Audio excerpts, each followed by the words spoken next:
Greetings, Alnadi viewers. I'm very happy to have with me our master again, Kudsi Erguner. Hi, master. Hello, hello, nice to have you. Thank you very much for accepting my invite. And today we have to discuss the subject of the problems of Makam music and the problems we talk about today. So where do we start, master? First, I think music shouldn't be a problem, should be a joy and pleasure. Mhm. But let's talk, let's say more that some social and political problems which has consequence to the musical life, Mhm. to the life of the musicians and to the life of the music lovers. Mhm. Because you see, when sometimes when I read books about the music and etc., I notice one thing. Mhm. There are two kinds of the music. You have regional music, which corresponds to the need of the daily life, Mhm. and also some what we call literated or highly artistic music, or I prefer to say urban music. Mhm. This urban music was traveling from different capitals of the Orient. Mhm. You see, it's been Cairo, it's been Baghdad, it's been Herat, it's been Samarkand, Mhm. it's been Isfahan, Nishapur, Konya, Istanbul, traveling all the time. Mhm. Why? Because we had courts in these cities, and we had some sultans, some aristocrat people, Mhm. not aristocrat because they had money, Mhm. not aristocrat because they belong to a family, but aristocrat in the sense of the raffination of their spirit, Mhm. because of their taste of the art, Mhm. because of their appreciation. Mhm.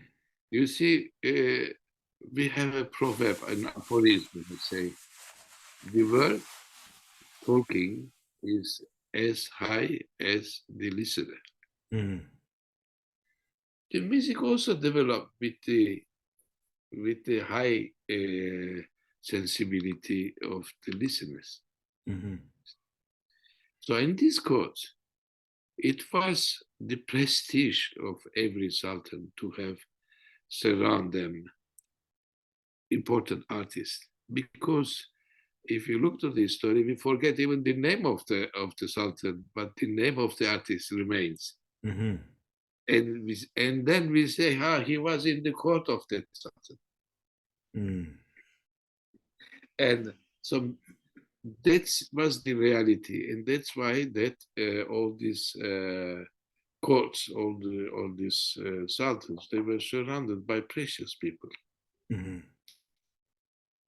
I would like to make a promenade, historical promenade, if you want, Sure. about Makam music. You see, Yeah, because please. in that level I'm talking, but from the early moment of this, because if you look to the Arab music, there is the period what we call Jahiliyyah. Mm. Not much remained from the Jahiliyyah, because if you look to some text about the Arab music, they will say, yes, it's huda. You know what does it mean, huda? It was the Yeah. singing some qasidas or ghazal, because in the Arab language, the poetry was very much developed even Mhm. before Islam. Yeah. And so it's just on the rhythm of the steps of the camels. I don't know, it's maybe a Hollywood imagination, but it can be. But because we don't have any composition, only material which concretely we can explore. Mhm. And of course, maybe some people dies and we sing some marcia, some lamentation, etc., etc. Not much. The music starts with the Umayyad period, Mm. because There's the richness. It comes after the early days, early century of the Islam. The court of Damas becomes very rich, and we collect artists, and they come there because there is the money, there is the opportunity, there is the sensibility, etc. Mhm. So from the Umayyad period, we don't have much name. The only material that we can explore is Abu al-Faraj al-Isfahani, the Yeah. famous book of Kitab al-Aghani. Yes. I don't know if I pronounce well, Kitab That's perfect. Yes. al-Aghani. And if you look to this Kitab al-Aghani, we noticed that there are some Farsi singers, sorry, Mm. Farsi musicians. Even there is this legend that the Persian guy, I think his name is Nashid. He was a great singer and he was singing in Persian language. Mm. And the Caliph heard this and he liked very much. And he said to his singer, I think is Said Khatir. He Mhm. said, try to sing like him, but in with Arabic poetry. He said. Okay.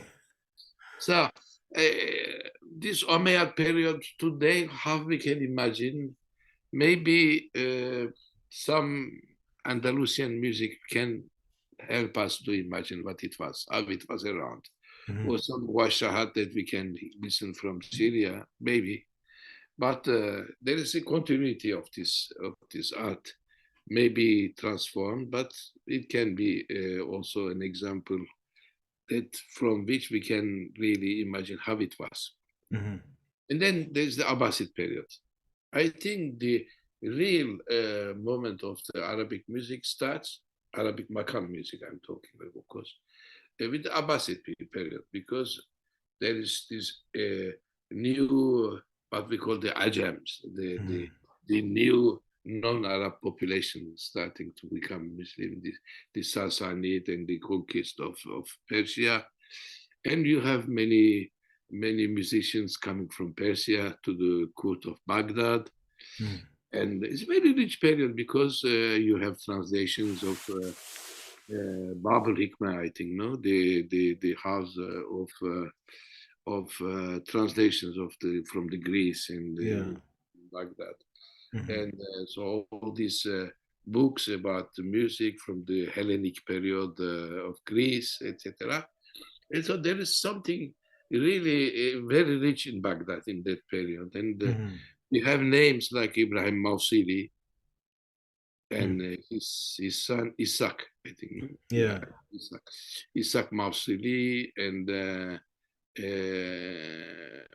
yeah, and plenty of other artists maybe that I don't know the names, but Mhm. what is interesting in that period, the profession of the musician, it was not for all, for men, Mm. Mm. but there were women slaves that we call kaina. Yeah. The teachers coming from Persia, they were teaching some repertoire to the kaina because a kaina who knows many things to sing, it is Yeah. better than the one who doesn't know anything. So there are some numbers. We say we talk about 10,000 composition, or Isaac Mausili with 4,400 composition remain. I don't know. It's many legends, but it's true. We can imagine historically that was the period that something happened in Baghdad. Yeah. And then, but in the same period, there is another phenomenon for the Makam music, which is the early Christian music, Mm. which is a sort of development of the Judaic recitations of the Psalms of David, Mm. which integrated to the early music of the Christian music, and then the Byzantine music is born in that period also. Mhm. And you have in Damascus the beginning what we call the early Byzantine music. Is born in Syria, in Damascus, in the same area. Mhm. So we have names like the Damascene, the guy who created the Byzantine notation. Mhm. And then, of course, Istanbul or Constantinopolis, like we say, Constantinople Mhm. in the Ottomans, they were saying. Mhm. So certainly it was a great moment also Mhm. of the history for the music. But the real happening is is later on, after the consequence of this translation of the Hellenic material, etc. We have some reflections about the music, which is very important. Mhm. Maybe it doesn't have much impact to the music itself, but we have some masters which they they assimilate to their thinking the Pythagorean, Aristotle, etc. Like LTD, Mhm.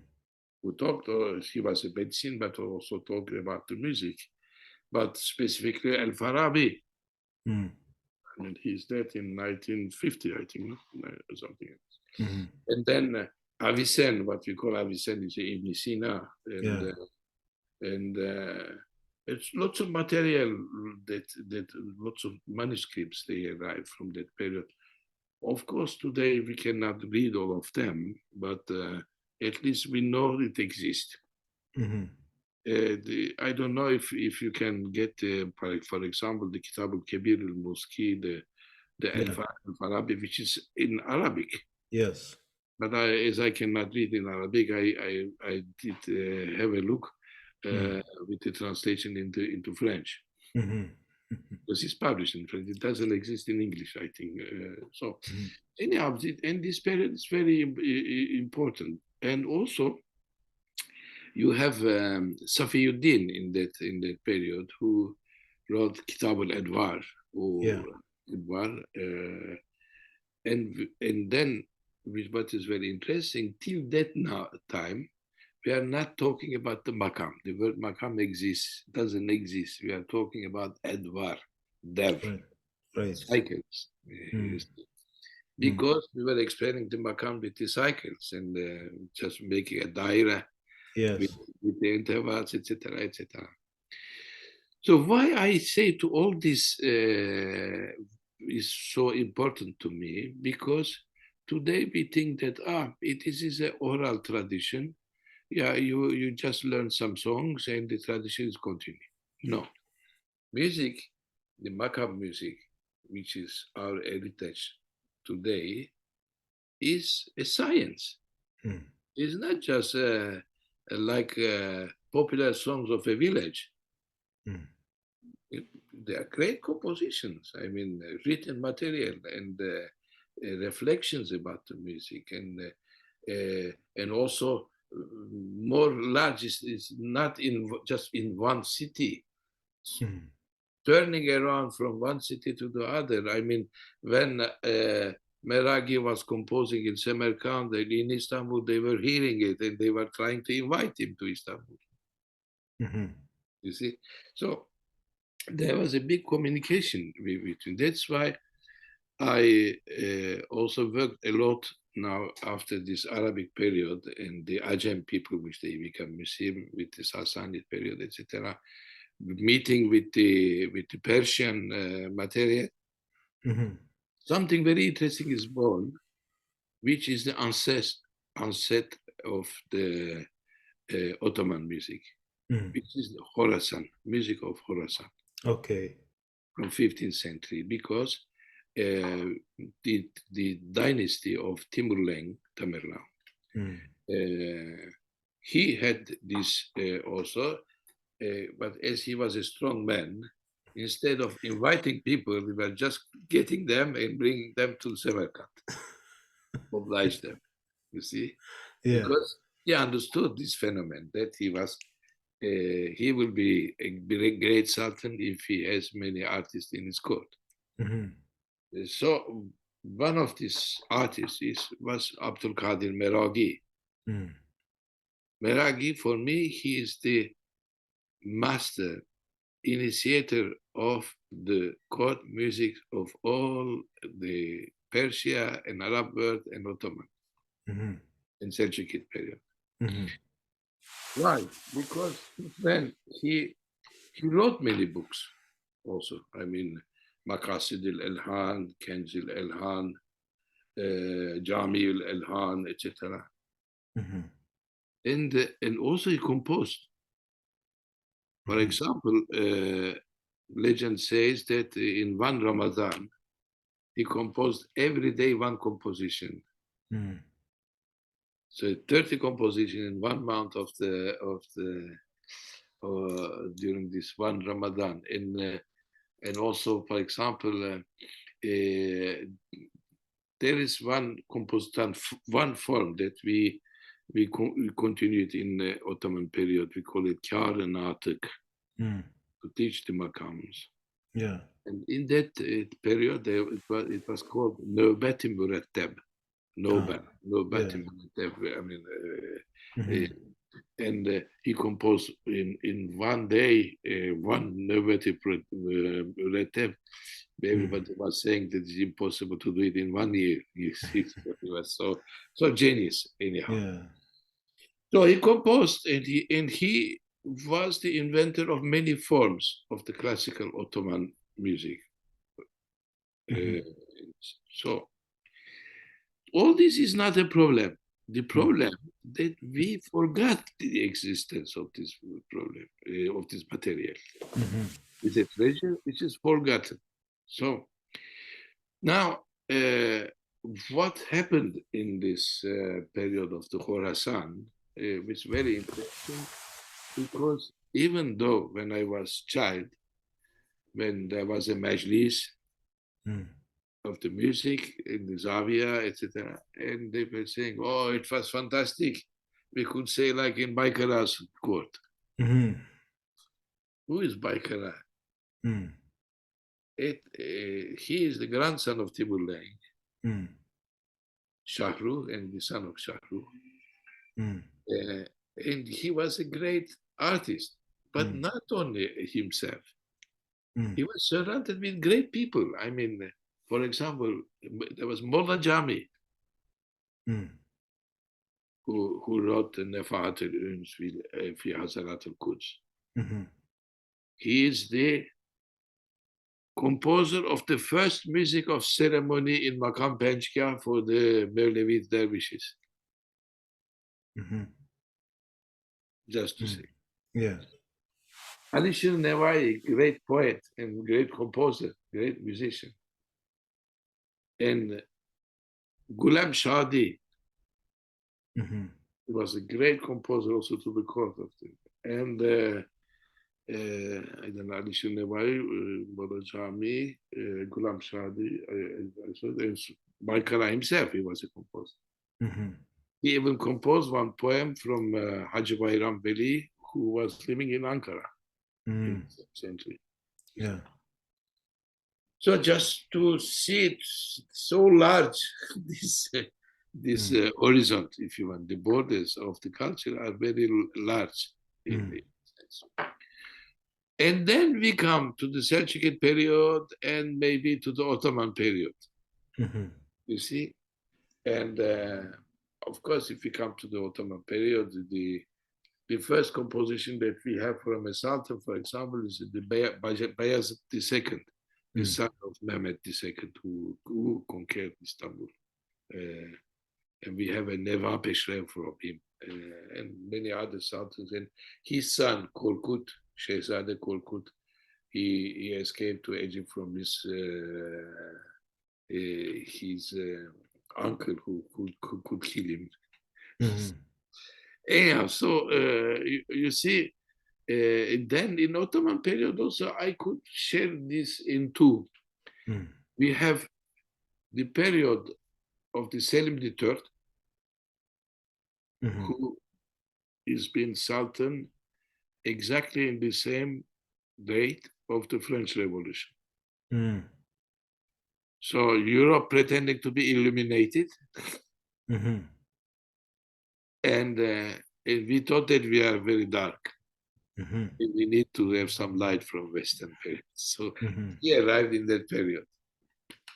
He was not a lucky person in a sense because he's been killed at the end. He wanted to make some transformation of the society, etc. And he was a great composer. He invented many makams that we know today. It's a big list and many compositions. And he was related to the Mevlevi tradition of the Jalaluddin Rumi's Tariqa. And yeah, poet also, like many of the Ottoman sultans. And today, what we call Ottoman music for us starts from the Selim III, which means the 18th century. Yeah. But there is before. So as I mentioned, Bayezid himself, his son Korkut, there's Abdurrahim Kırsi, Abdul Ali, and there is also even, for example, the Khanat of the Crimea, the Khans of Crimea, the Tatar of Crimea, they were composers. They have their compositions. I was even about to prepare a concert in Ukraine before the war, but now it's not possible.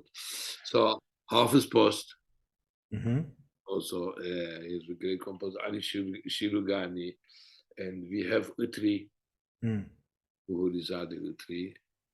To come to Selim III, there are many names. How we know all this? And because their name are mentioned, even though we don't have many compositions of them, but some of them at least. If we search, we can find it. And I am sure there are more material in the Byzantine notation in some church, Byzantine church, and but it needs to be searched. And then we come to the westernized period with the Selim III. So if we talk about the problem of music, specifically for the word of Makam, Makam, which is a purely melodic version of the music, we can say that the problem is that we've lost the memory. Okay. And the art of the music is a question of the memory. Memory, not only just the reflection in the brain, but also written memory. We forgot even the existence of this the treasure. And I think to build up what I should say, this civilization, lost civilization, we need to look much more further in the history and to bring it to today. I believe to this. Not for the idea of the conservation, but as a material which could inspire today, develop our taste, and to create a relation in the history, in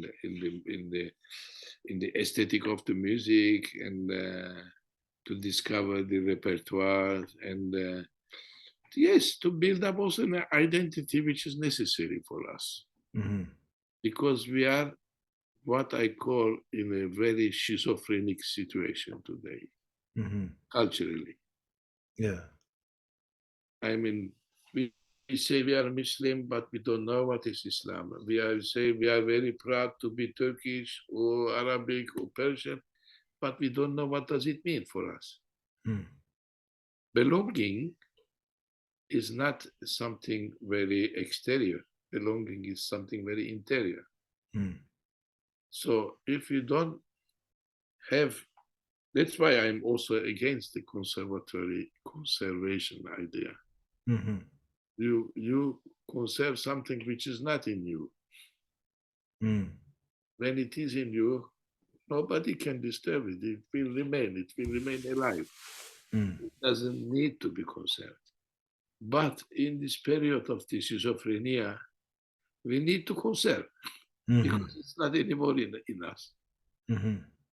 Maybe some artists, some intellectual, they think that they are involved with this, and which is their passion. I understand that, but it's not something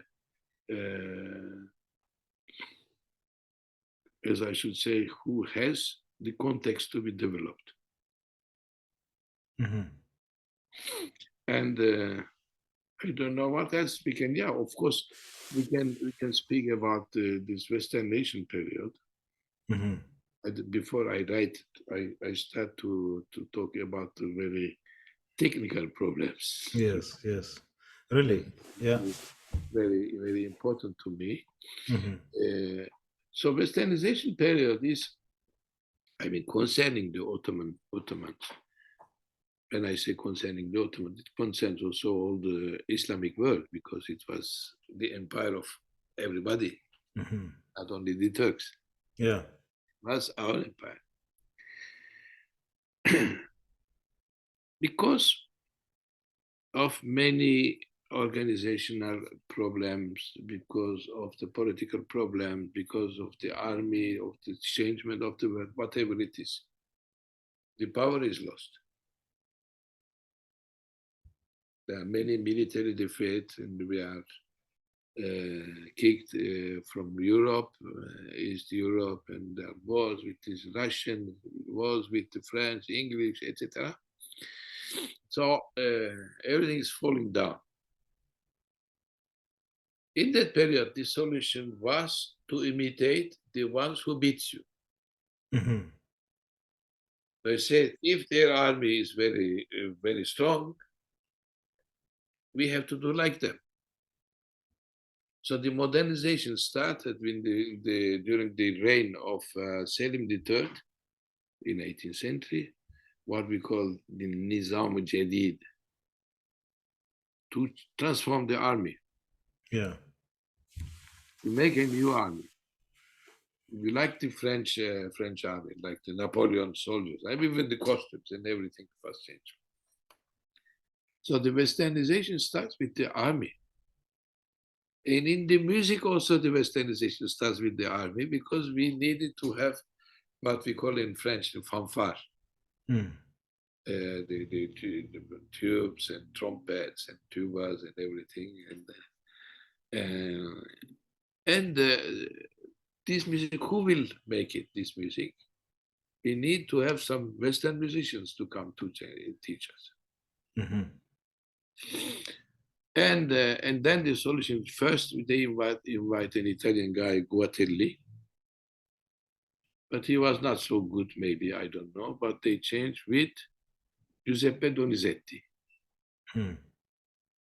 Donizetti is very well known in Western classical music, but his brother Gaetano Donizetti is very famous.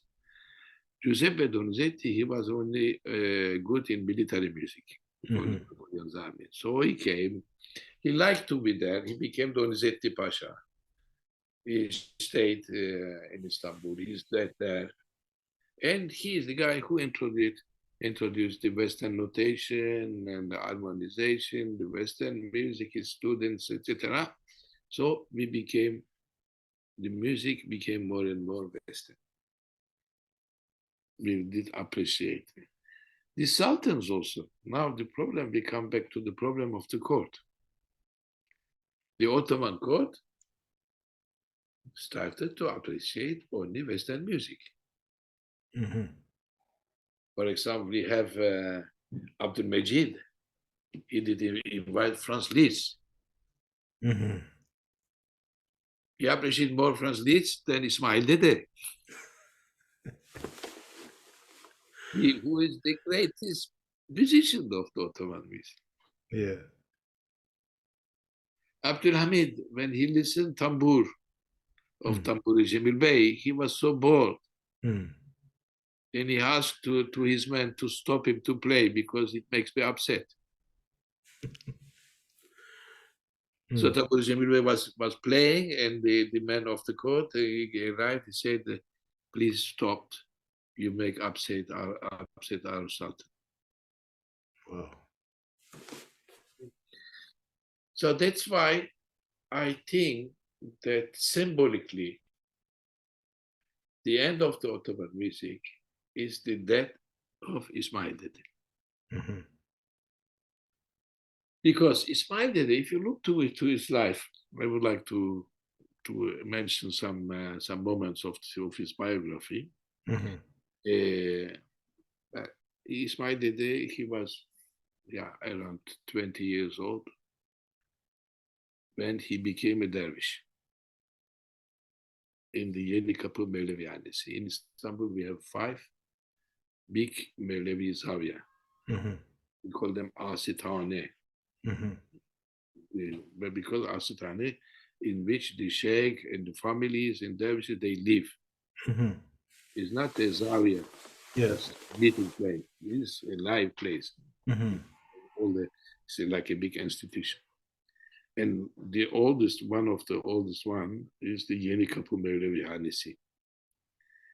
And we had all the great composers, all the great musicians issued from there also. Mm-hmm.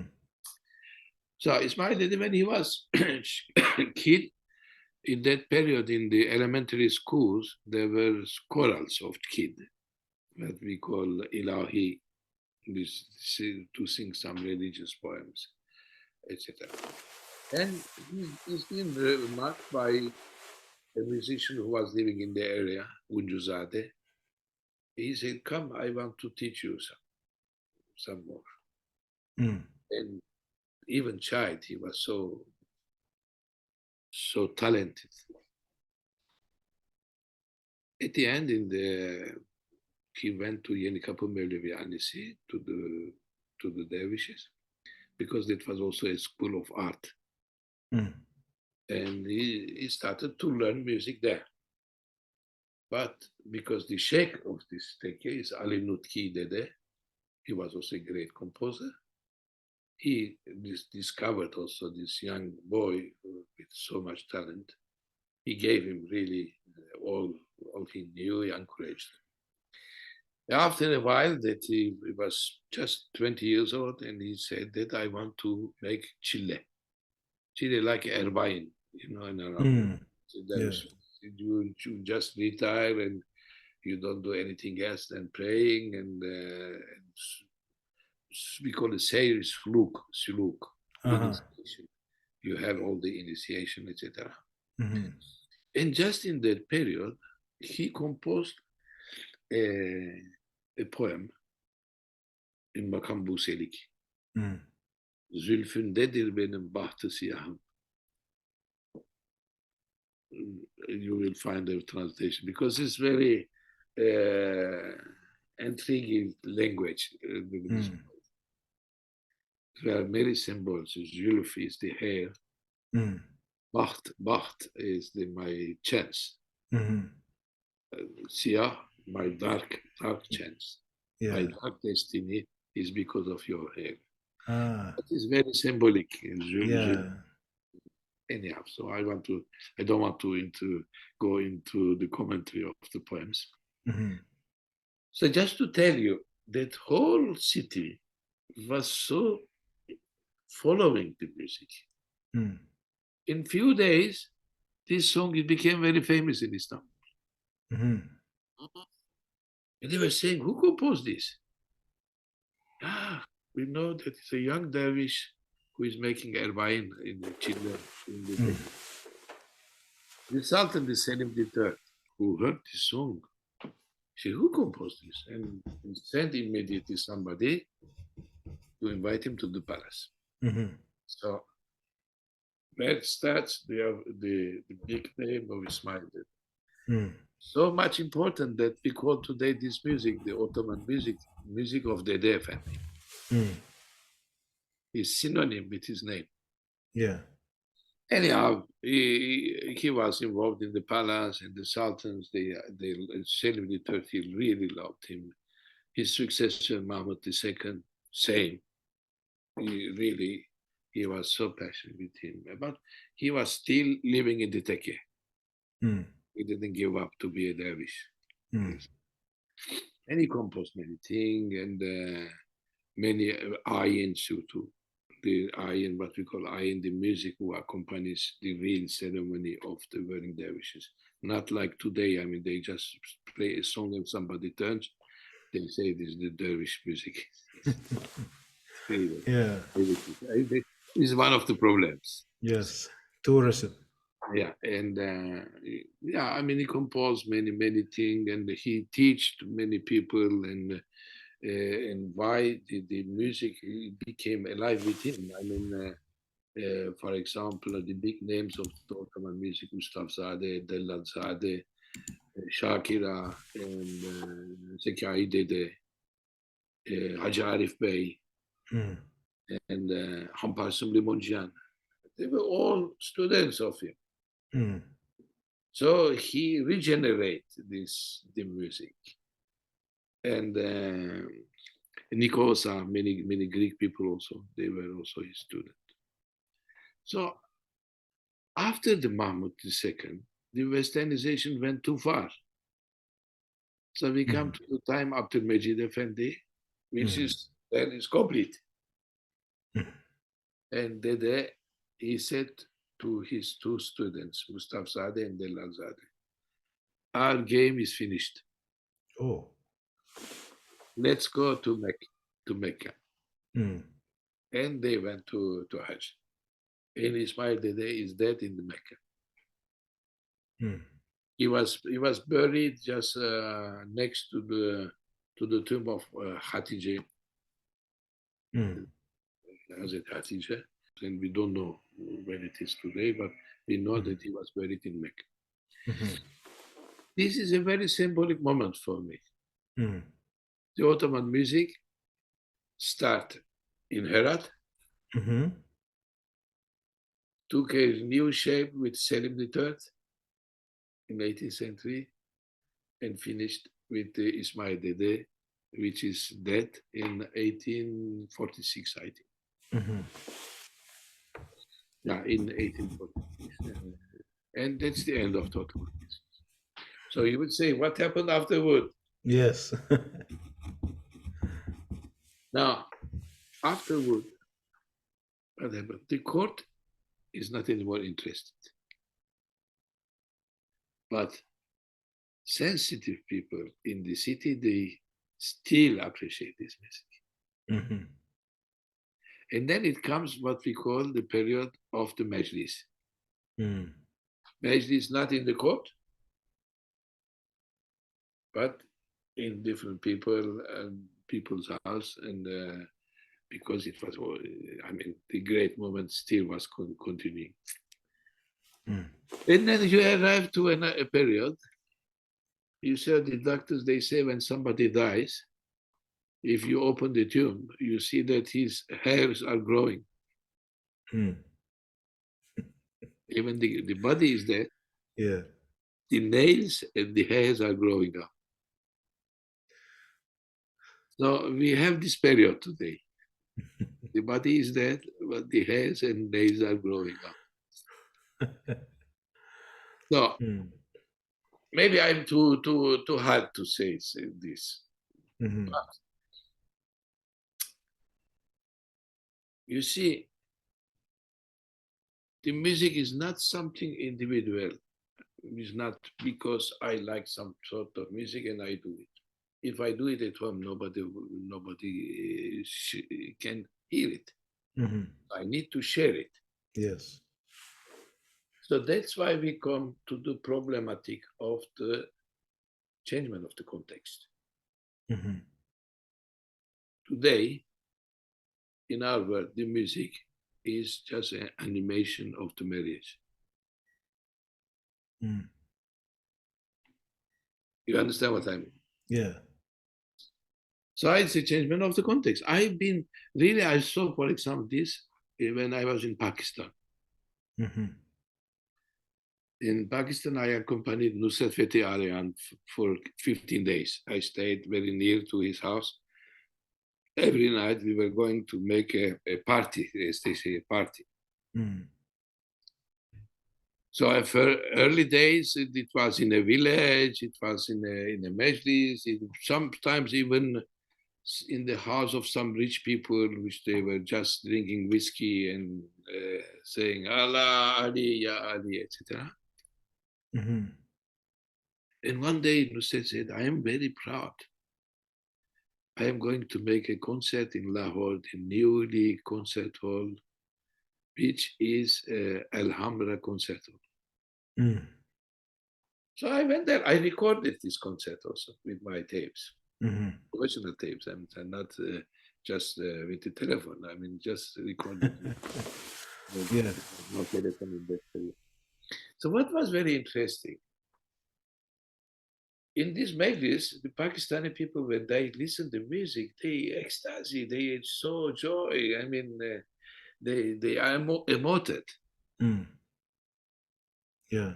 This concert hall, you can imagine, in every range of the seat, there was a policeman with a very long stick. Mm. So if you get a bit emoted, but they kick you to be calm, to listen the music like in a church. I mean, very, you understand what I mean? Yeah, yeah. That was a westernization of the context, which is happened also in Turkey, because from the majlis we went through to the concert halls. Mm-hmm. And in the context of the concert hall, because there is not this communication like in the majlis, Mm-hmm. you don't feel the person who listens to you. Mm-hmm. You have lights on you and the dark as a musician in front of you. Mm-hmm. In the public, they are there in the dark and they look something with the out of the enlightened something. And when there is not this communication, the context is totally different. Mm-hmm. You don't know what happens in the ears, in the heart of the people who listen to you. Mm-hmm. Or you make a CD, you don't know who is listening it. You Mm-hmm. make a DVD, people they listen it, but you don't know. There's no communications. Everything is indirect. This is a very important changement for the music, especially for the Makam music, who needs this communicative aspect. Mm-hmm. And this communicative aspect changing, also the aesthetic is changing. Mm-hmm. So it's one of the big problems today. Mm-hmm. But the biggest problem with me, for my understanding, is the problem of technical problem of the music. Mm-hmm. Because with the influence of the Western music, as you know, there is a big admiration Mm-hmm. for Western music. Of course, from the majors who there is one person who play tambour or oud and you just get joy, and one person who's singing, then you have in front of you maybe 100% dressed very perfectly, and everything is in order and very well organized, and everybody does what he has to do. It's really extraordinary.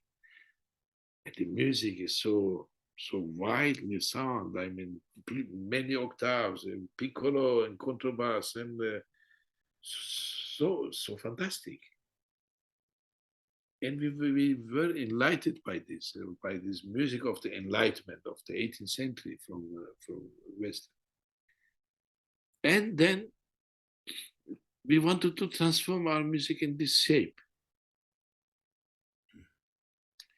So one first step of transformation with the Western influence is in the appearance, in the forms, which means that you get dressed like in a classical Western music with this thing and the frock and with you have a conductor. The music that you do is still the repertoire, some composition of Ismail Dede or Selim III, etc. But the way of doing it visually is like a symphonic orchestra, which is the state ensembles today in Turkey, in Tunisia, in Morocco, in everywhere. But in this changement, which is only, if it's made only in the form, of presenting, it will be in a half. But there is also a transformation of the inside of it. The language of the music is changing.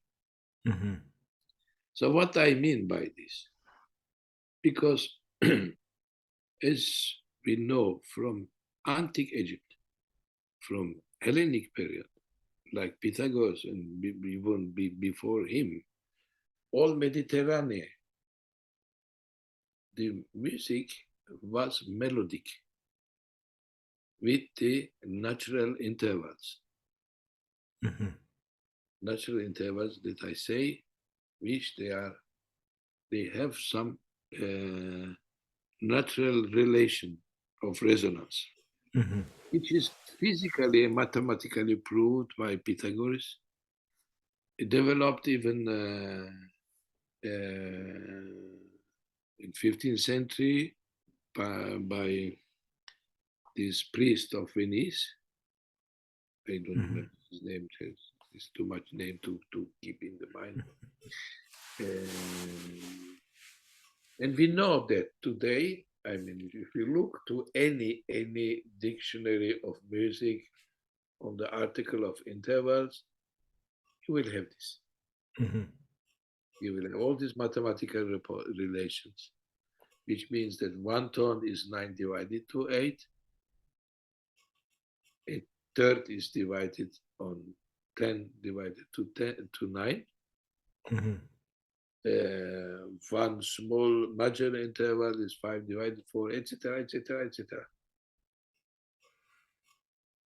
All this are mathematical. But and these intervals, they were used not only in the Makam music in Orient, but also in Byzantine music still. But only Western people, they transformed it. Started with Gregorian, which was also like Byzantine music. It became Renaissance music, in which we started to make some polyphony. But when making polyphony or polymelody, we understood that we need to make the contrepoint. So when some sounds, they come up on each other, they have to resonate correctly. And then we come to the problem that doesn't exist in only melodic line. So we have to arrange something and some intervals to make them correct up on each other. And we come to Baroque music and later Baroque with the Bach, and we come to the very temperated intervals, and we come to diatonic intervals of today. I make a shortcut. Yes. A very long subject. Then with these diatonic intervals, we have, as it means, 12 sounds in one octave. But if we needed to make a piano on which we could play all the makams, we should need maybe more than 40, 42 intervals. One octave. Yeah. I mean, if you want to do it really correctly. Yeah. And then the first problem that by the contact of the Western music, we lost our intervals. Today, you go specifically in Arab world, in any ensemble who says, we are doing traditional music, they come with a synthesizer, which is diatonic. We are very proud to play in piano. If you go to Morocco, which they play Andalusian music, they play with temperated intervals. So everywhere is temperated intervals, which means that we lost our intervals. But not, I think I shouldn't say our intervals. Music lost his natural intervals. not us. Yes. Music lost his natural intelligence, Mm-hmm. which means a lot. Because when you do just a melodic music, you need to have all these subtleties.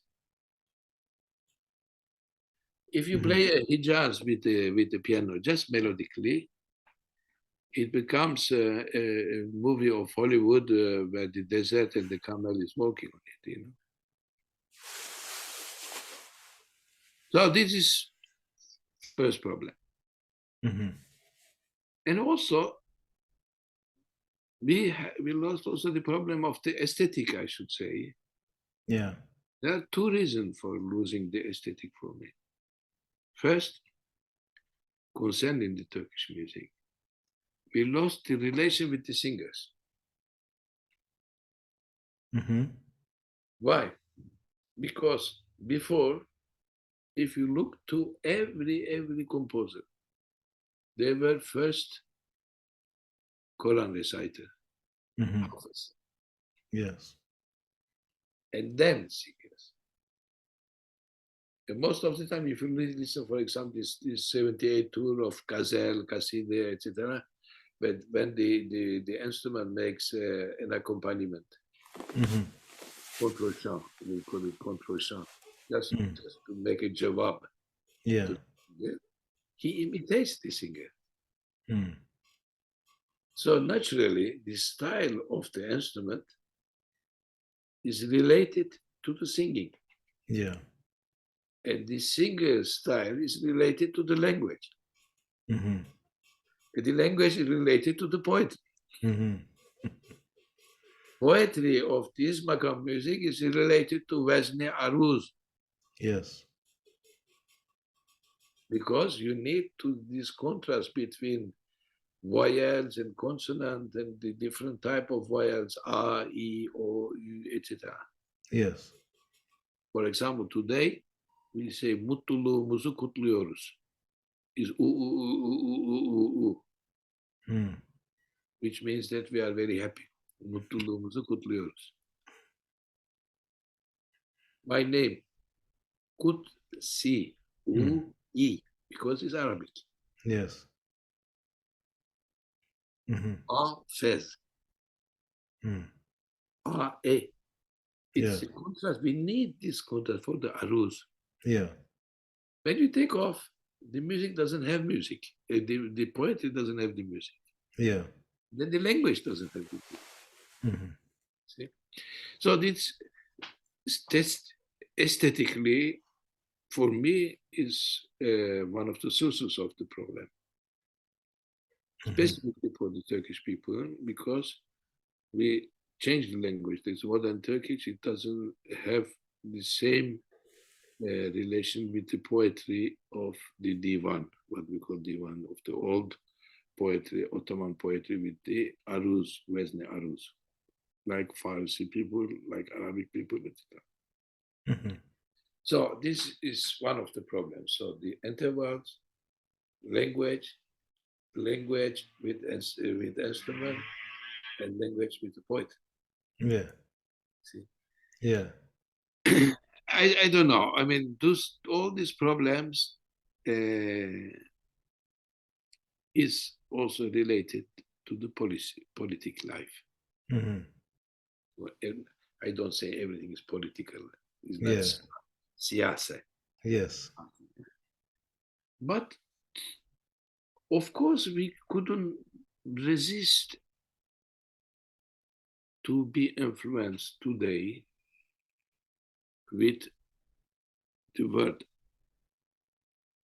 unless you become like North Korean people or Turkmenistan, you close everything, there is no internet, no anything, and you are like this, you stay in your universe. It's not possible. Mm-hmm. So there will be anyhow an influence, but what I call the global effect, mondialization Mm. of culture, it was not evitable, it's inevitable. Mm-hmm. It will happen anyhow. but we are not very well prepared for this. Why? Because before we had colonization, you should say no, Turkey is not being colonized, but Turkey is being auto-colonized, like many other countries. I'm talking about culturally. I mean, I don't care about politically who makes the administration of the state. Yeah. I'm talking about the cultural life. So we were prepared to this mondialization anyhow. We were before 20th century, 21st century, we were already mondialized, Yeah. in my opinion. But in this mondialization is the fact that you leave everything you, to go to us. You want to become like everybody. Mm-hmm. You don't try to say, if I stay as I am, maybe I will make richer the mondial culture. Mm-hmm. We do the opposite. If I imitate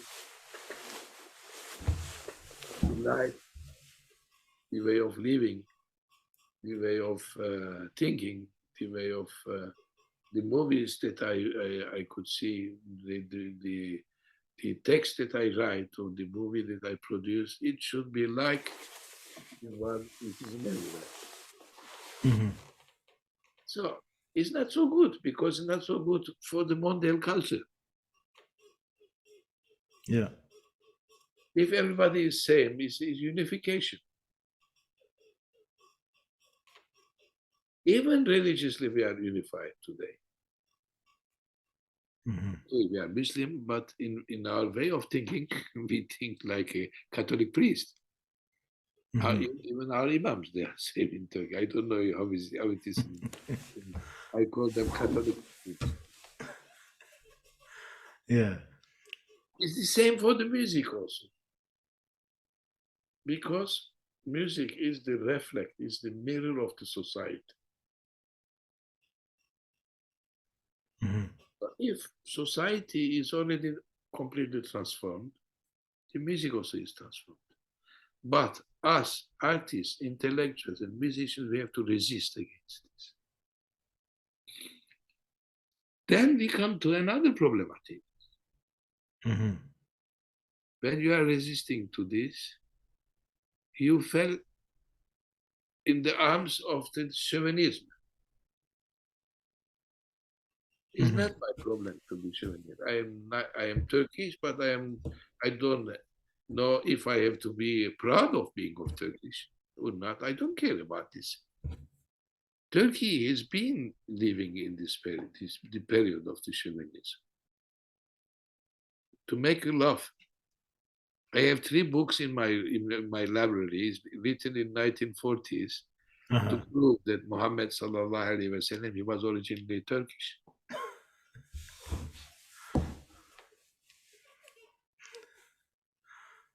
We went so far, Mm-hmm.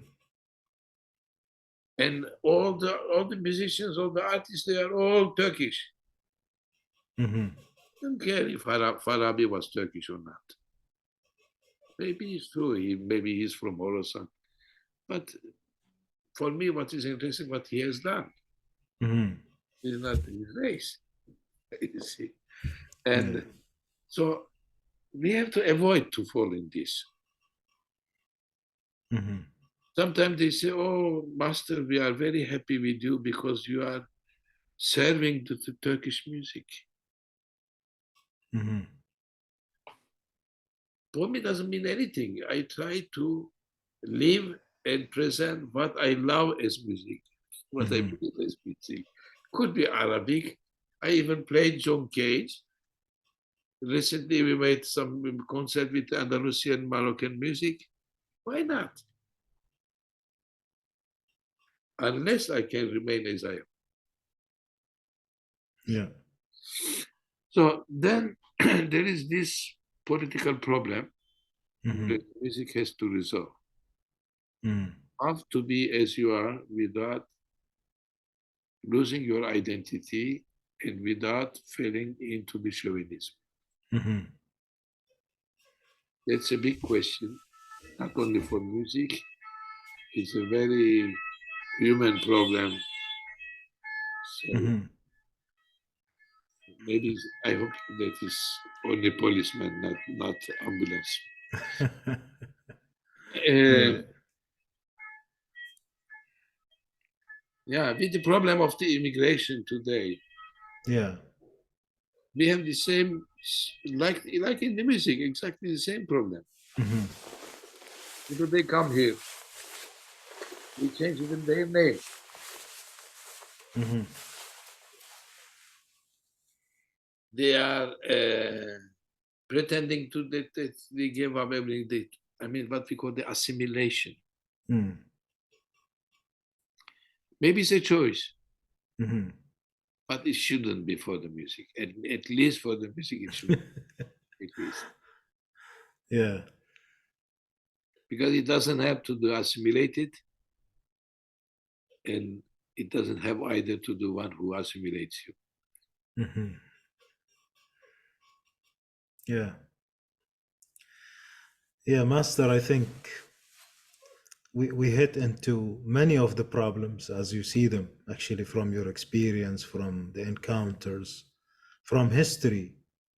Maybe it's worth having a break now. Let's maybe have one of the great pieces of music you select for us, and then we continue. Okay. What do you like to choose for us? Well, I think we can listen the piece, the Ajem Peshrev, composed by the son of Jalaluddin Rumi. Is Mhm, 1325 or 1320. Is mhm, that I think mhm. And this was performed. it was performed after a master class that I have done in Venice with my students and with ones who made uh, this masterclass with me, which is offered by Fondazione Cini in Venice. So it's many years now that every year I do a masterclass there, and many young people they come to Yeah. make work, and every year I have a subject. In this workshop, it was about from the music from Herat, the Mm. court of Herat, and Interesting. Melagis also. Interesting. So we'll listen to it then. The treasure. Yeah.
carrying over, Master, what other problems are there with the Makam music today?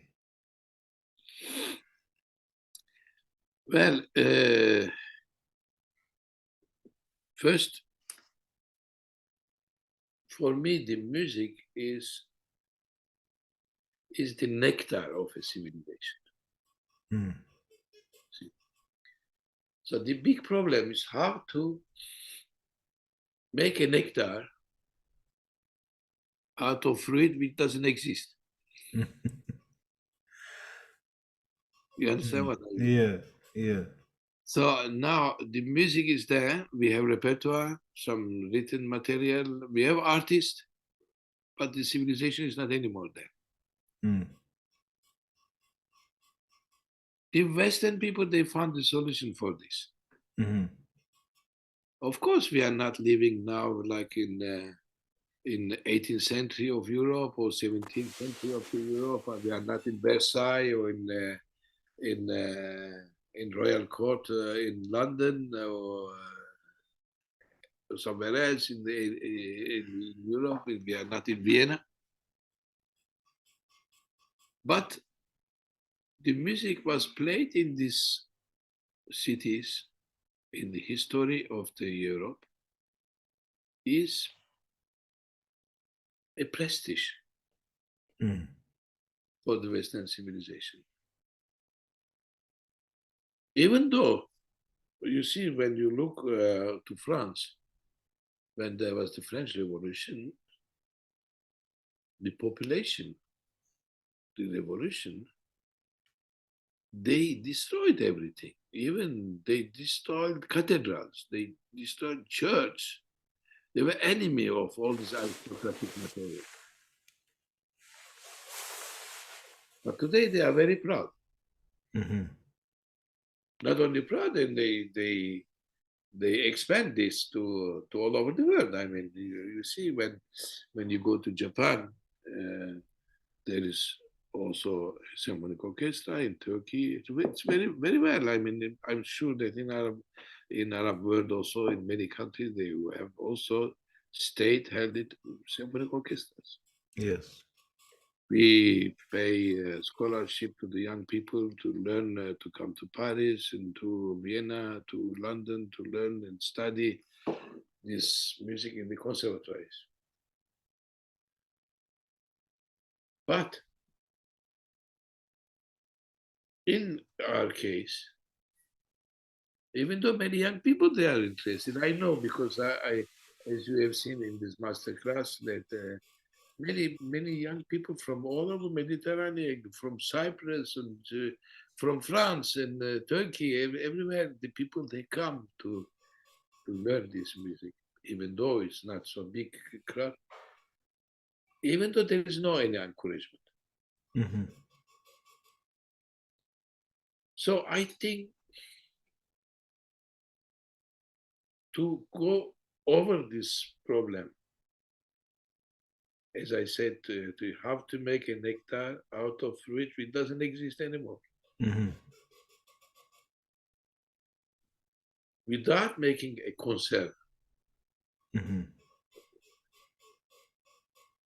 But we need to offer to the young people to learn it. Hmm. And then we come to another problem. Hmm. You see, for example, in Turkey, till 1976, it was forbidden to encourage young people to learn this music. Hmm. Institutionally, I say. Yeah. Privately, of course. So the first Turkish Music Conservatory is opened in 1976. Hmm. It's an experience. Why is an experience? Because it was the continuity of the Western-minded people and how to teach this music non-European. Hmm. So they were saying, oh, if you want to play well Kanun, you need to study the piano. You want to learn the ney, but work also on Western flute. Mm-hmm. You want to play Comanche, but you have to work also on piano. I mean, so it was always in relation. The reference was always, not today, but in the beginning it was like this. How to make polyphony out of a composition of Ismail Dede. And this experience is failed. We know that it didn't work. But it didn't help either to create new generation of artists. Mm-hmm. And we have today another phenomenon because we have very virtuoso musicians. They came out from this schools. Mm-hmm. Fantastic canon players. Yeah. Impossible to do what they have been doing for the generation present before. Mm-hmm. There's something is missing. Mm. The taste of the Makam. Yeah. When the canon becomes like an harp, when the wood becomes like a guitar, it doesn't make any sense. Mm-hmm. I look sometimes in the YouTube, listen the young people which they play wood, for example. I mean, why you play wood? I mean, take a guitar and then because I don't understand what is the sense of to play is an etude of guitar on the wood. Mm. So maybe it brings some more abilities on the fingering, etc., for the technical, but there is no spirit of it. Mm-hmm. So it's for me is one of the problems that we should think out of this. Mm-hmm. So in a sense, this teaching helped to have very virtuoso artists in a sense of technique, Mm-hmm. but not in the sense of the aesthetic. Yeah. So the solution is to help these young people to listen the old repertoire, old material. For example, I have in my archive one canon taksim from Ferit Annar. Mm. It's incredible. You close your eyes, it's half a singing. Mm. Nothing to do with today.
Yeah. I listen my grandfather's May playing, nothing to do with the May players of today.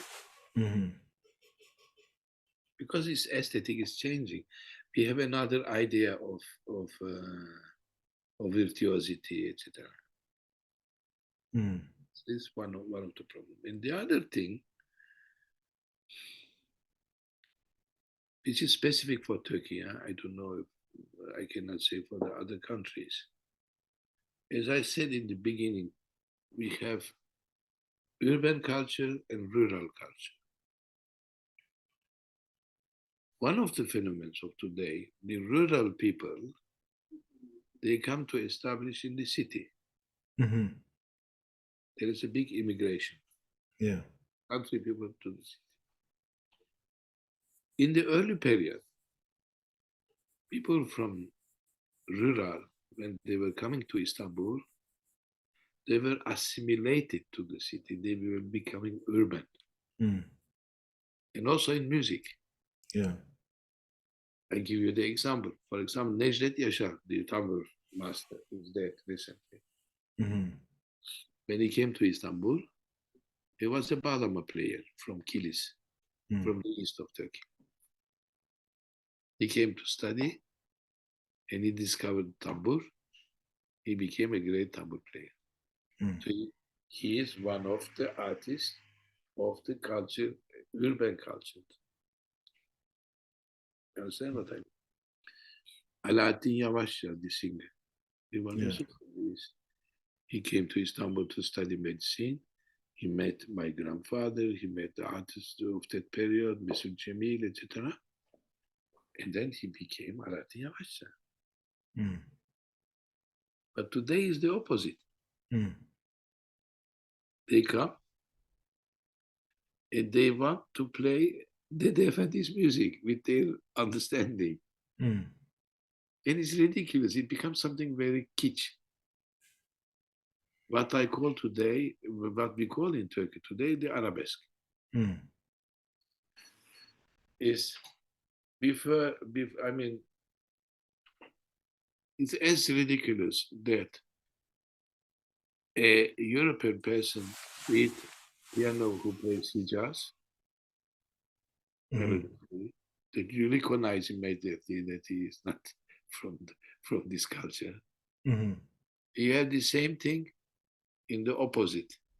A countryman who plays his mind that you recognize it's not that. Mm-hmm. But you cannot explain. It's a question of the aesthetic, of the taste. Yeah. Yeah, you see, and what I can say is the art of kitsch today. Mm-hmm. Yeah. Becomes an art of, for example, the guy plays ney, but it sounds like the kaval of the shepherd. Mm-hmm. Doesn't have the taste of the ney of the Mevlevi Khane. Yeah. Mm-hmm.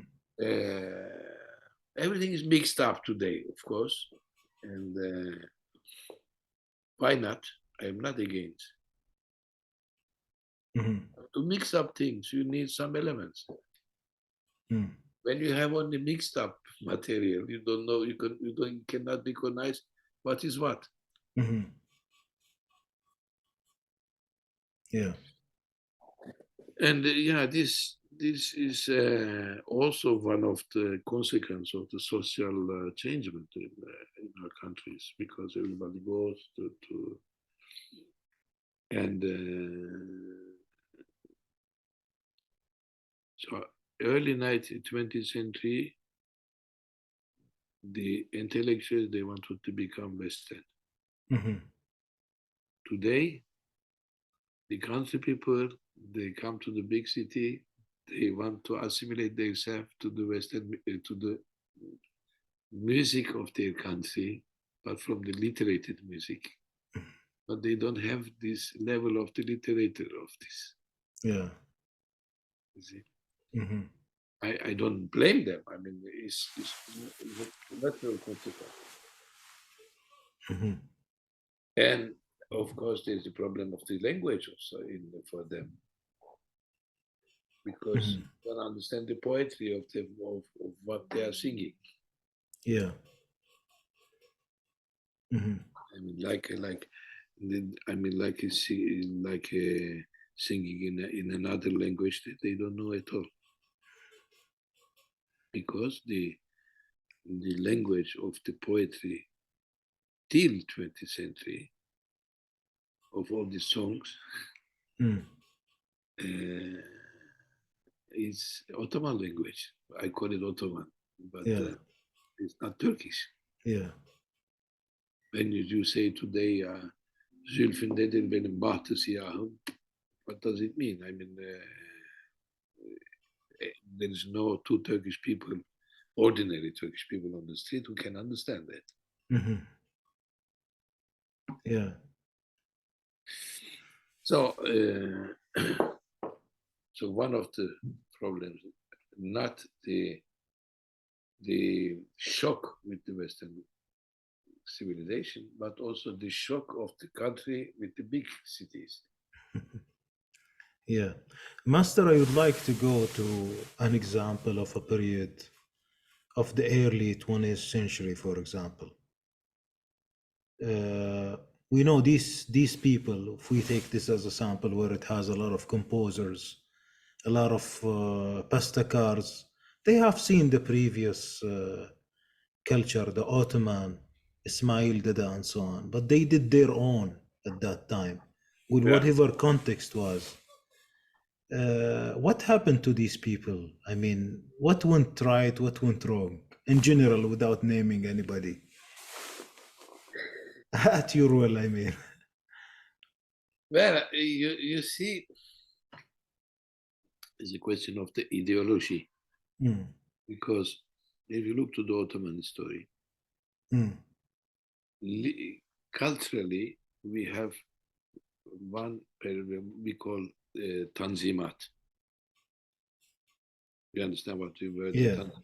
yeah, The young generation of the period of the Abdul Hamid, etc., they want to modernize the society, go towards the what we call Meshrutiyet, yes, political. yes. They were calling it liberty, Hurriyet. Mm, mm, And they were very anti-religion and anti-Ottoman, anti. Very good. I like anti-people mhm, because we need them to transform the society. But their anti, it was with another model than the civilization in which this music was mhm, and this culture was. But these people, they had the quality. I'm talking about the level of the intellectual, not population. Population doesn't care about it. They are in the daily life. yes, Get the food for the night and sleep and go get some more food. That's all. yeah, The people which they are thinking, the educated people, etc. They had to the richness of to having to civilization. Mhm. Because when they were interested in the Western civilization, they were reading Voltaire, they were reading Molière, maybe Shakespeare, and all the literature of the Western, the philosophers of that period. Even Nietzsche was reading by this intellectual. Mhm. They were following what is happening in the thing, in the reflections of Western. Mhm. But also, in the same time, they were aware of the literature of the Orient. Mhm. Maybe Rumi, maybe Attar, maybe Hafiz Shirazi, etc. I mean, musically, they had two, how you say, like a bird, Wings, two wings. two wings, yeah. But slowly, we abandoned the one of the East in the Mhm. intelligentsia. Okay. Okay? And there was only Western culture, possibly.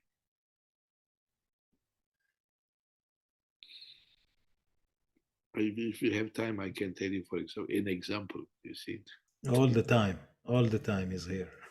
We are yes. enjoying. There is one master that I really like. One of the last Mesnevi Han, teacher of the Mesnevi, Mm. Tahir el Mevlevi, Tahir el Mevlevi. Mhm. He was also a writer, and he was really one of the personalities who was fighting about this transformation. Mhm. So the example I give you, Yeah. there was two newspaper. One newspaper from the Jeune Turk, young Turks, with the engagement of the society, and another one. I don't know is Tasvir al Afkar. I don't remember the name of the newspaper. So there are two newspapers. So he finds in one of the newspaper a message. Mhm. We are going to commemorate the date of the death of Sheikh Ghalib. Sheikh Ghalib is one of the poets of the period of Selim III and the master of the Asitine of Zawiya, Mhm. yeah, of the Galata, which is one of the oldest center of the Mevlevi. Yes. And is written obligation of having frak and we call this in French we call papillon, Yeah. a special dress, Yeah. obligation of the dress. And so it's at the meeting at X time, X hour, and there will be speech of X person, etc. One person will explain the life of Sheikh Ghalib, etc., which is very Western commemoration. And Tahir al-Mevlevi wrote this article to answer. Mhm. Sir, we dervishes, each time that we go to the Zawiya, we stop in front of the tomb of this person. We recite the Fatiha. Yes. 5 times that we pray in the Tekiah, at the Mhm. end of the prayer, we recite a Fatiha also for him. Mhm. So if you want to commemorate him, join us. We recite a Fatiha. Yeah. So why to oblige this frak and you Yeah. understand the contradiction of this? Yeah. Yeah. So one very formal changement, transformation of the society, and the other one who doesn't understand what's going on. Mhm. I mean, if you want to commemorate Sheikh Ghalib, join us. We recite a Fatiha every day. See? Yeah. So we have exactly the same thing in the music. Mm. I mean, all the modern composers, for example, they wanted to sing literally in polyphony, in contrepoint. Mm. There are some examples I can even Yeah. Yeah. It's send it okay. to you. For example, Hüseyin Saadettin Arel Mm. wrote a duet for ney, two neys. Mm-hmm. And my father was accused to be an arriere, against the progression. And Yeah. so, because the music world in Turkey is divided with people for Arel and people against the Arel. Mm-hmm. Arel is the progress, Yeah. which means polyphonia in the Makam music, to go towards the temperated interval, etc. As my father was accused about this, he recorded one pieces of the two for two nays. Mm-hmm. Rahimallah Aka Gündüz, who was a great ney player also, Mm-hmm. just to prove that it's nonsense, Yeah. not because he likes it, Yeah. just to show how it sounds when you play. Mm-hmm. It's ridiculous. And I have this recording of it. If you I can send it to you. Please. Yeah. So funny to see Tunei with a music which is written for the Western flute and obliged them to play like this. Mm-hmm. It's possible, but it doesn't have anything.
So there are so many problems that we can resolve easily, but it's a question of the mentality, Hmm. because there is not any philosophical energy today which brings people to move towards. Yeah. There's a big gap. Hmm.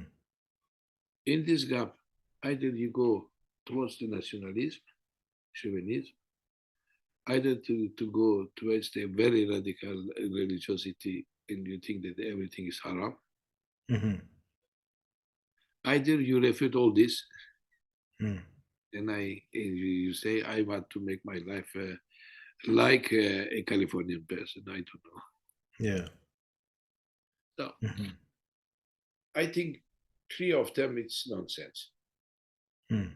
for my opinion, of course. But three of them exist. Hmm. These three directions exist today. And so in which there are some young people, they need to be helped.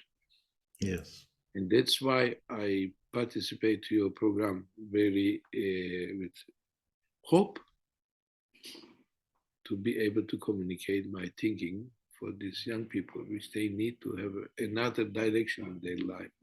Thank you very much. Really I appreciate don't it. Yeah. I don't pretend that my thought is the one that it should be choiced. Yeah. But I think we need also this opening. Yeah. But Master, now concluding on the question of the musicians of the 20th century or the 19th and the 20th century, were they lucky or unlucky? Talking about the taste, aesthetics, all sorts of problems that they were post Ottoman, post Ismail the time. But it's difficult to say because I can compare with been living with my father's generation. Mm. There were at least majlis, Mm. Yeah. where there was this communication. I remember when my father was making a taksim, people crying, Mm. people expressing their emotion. Mm. They were there to really, there was something extraordinary in sort of unification between the listener and the player, Mm. something vision in between them. Yeah. Not only with my father, I mean, all the other musicians, all the singers that maybe you had in my album of memories Yeah. from the decades. Yes. And they were lucky to have that. Hmm. Yeah. We are more lucky to be able to communicate to much wider people Hmm. without seeing them. Yes. It's also a luck, but Hmm. it's totally different. Yeah. Different. Personally, I would prefer the situation of my father. And I Yes. like to be in communication personally, it's my nature. Hmm. Yeah. And I talk to somebody, I would like to talk to somebody and not to a microphone or Yes. Exactly. Yes. To the nature. Expose ourselves to the nature itself. Yeah. no. Mm. Master, what about the phenomena of all these new generations now with the Makam music? We see a lot of people in many countries with the huge love and efforts paid to authentic, let's say, or maybe old taste of music. I don't want to say today's taste, the old taste. But it's not, I repeat again, it's not the Mm. question of old or new. Yes. It's the dimension is different. Hmm. You see, if you place the music only for as a distraction, Mm. physical distraction, mental distraction, is a is not so good. It doesn't help Yeah. your art. Hmm. Music has need to have another estimation than a distraction. On the contrary, is I was reading the other day, I think in Aristotle, in Metaphysics of Aristotle, Yeah. which is so true because man knows everything before he is being created, like Quran says that. Yeah. You only discover it, remember it. Yeah. So the art of music should be also a way to remember what you forgot, not to forget what you already forgot. Yeah. You understand? Yeah. So that's one of the problems of the music of today is we look for a distraction through the art.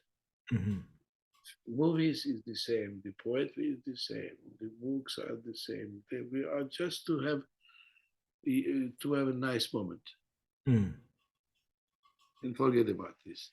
Yeah. And you read books like this, you close and then there's nothing remain.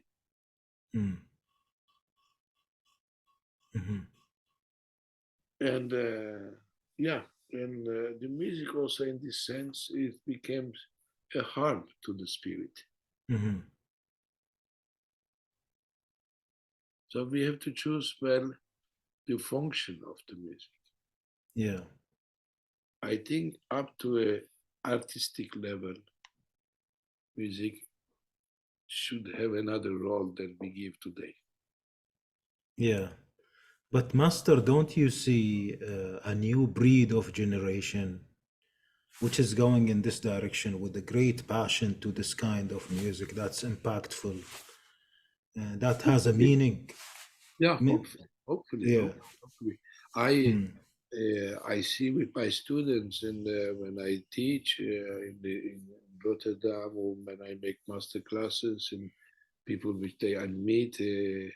I mean, 2 days before there was a young guy who was crying in the phone. Crying in the phone. He says, please give me the possibility of meeting you and to work with you. I'm not saying that because I am somebody, Yeah. but his need Yeah. is very important. But it remains very personal for the moment. We need to create a possibility to develop this need, to answer to this need. You see, not formally. I mean, I'm not talking to create conservatories, etc., but places where these people, they could meet and develop their passion. Yeah.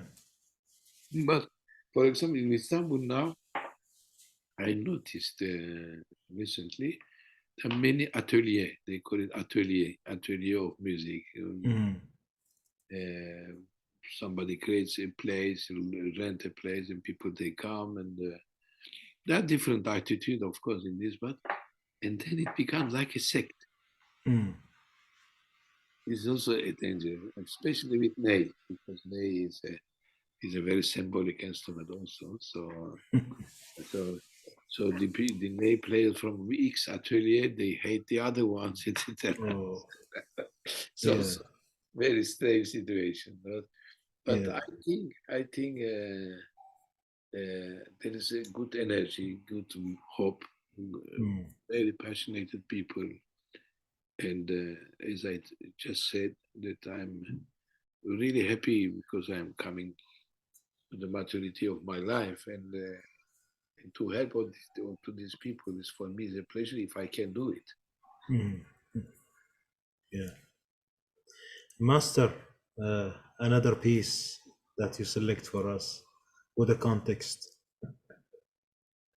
So I propose you that we listen this Longa Scutari that I composed, I think in 2001 or two. French government, Ministry of Culture, proposed me to write a piece, Mhm. write a music, and I have done something on Istanbul. Okay. Patient from Istanbul, Passion Istanbul. And so this Longa Scutari is a quartier in the area of Istanbul. So Mhm. Longa Scutari. But maybe I should say that also is interesting that something can continue. Mm. It's enough to say to somebody, yeah, do this. Can I give you the possibility of doing something? I mean, French government does that to me, Mhm. but not Turkish government. If you Yeah. not have the Turkish government, we had also, for example, the Qatari. Mm. With the Qatari, maybe we can listen later on. I will let you hear this Mm. concert that we have done in Japan, which was Mhm. offered by the Emir of Qatar. Yes.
Master, let's maybe hit into a few problems. For example, textbooks, concepts and theorization, and maybe the biographical information.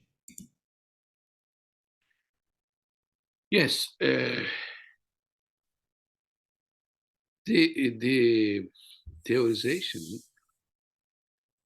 in fact, is a relation between the speculation of the theory Mhm. and the practice of the art.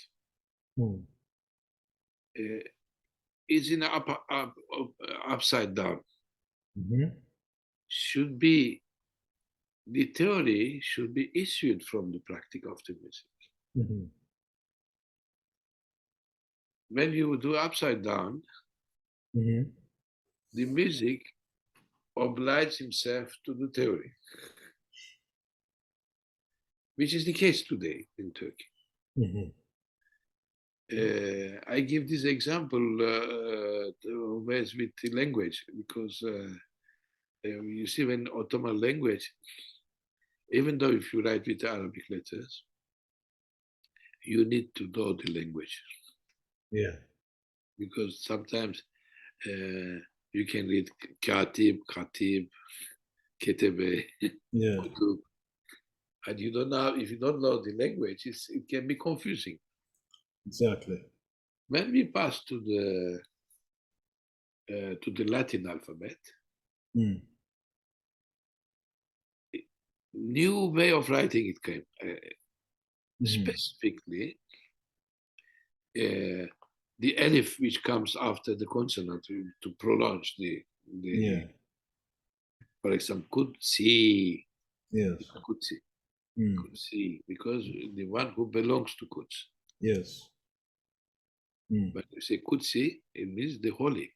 Mm. But Yes. Kudsi is belongs to the Holy One. Yeah. Change the sense, you see. But it's a very, very small thing. Mhm. So by skipping up on this Elif, which prolongs the reading, for example, Edzahane, Mm. Edzahane, Mm. the house of the chemistry, Yes. Edzahane. Mm. Before, people, they knew the word. Even though you write Edzane, Mm. they were reading Edzahane, Mhm. the old generation. Yes. The generation in between, like me, not Edzahane, but Edzane, Mm. just morning. Mhm. The generation which comes after me, they pronounce Edzane because it's written Edzane. Yes. So in the music we have, in the theorization of the music, we have the same problem. Mhm. How to indicate in the notation, specifically in the notation, how to indicate these small intervals. Yeah. We invent one bemol upside down, one bemol with a bar on it, etc. We invent the idea of dividing one tone in 9 comma, so 1 comma, 2 comma, 3 comma, etc. Doesn't mean anything. I mean, Mhm. and then before, even though there is no any indication or any alteration, if you know that it is Hijaz, you know Mm. what is Hijaz. Yes. So there is no need to give a bemol with an indication 3 comma, 4 comma, etc. Mhm. But today the young people they say, oh no, Ojam is 4 comma. Mm. How we calculate 4 comma, 3 comma, 2 comma? It's completely theoretic and speculative idea Mm. because you need to hear.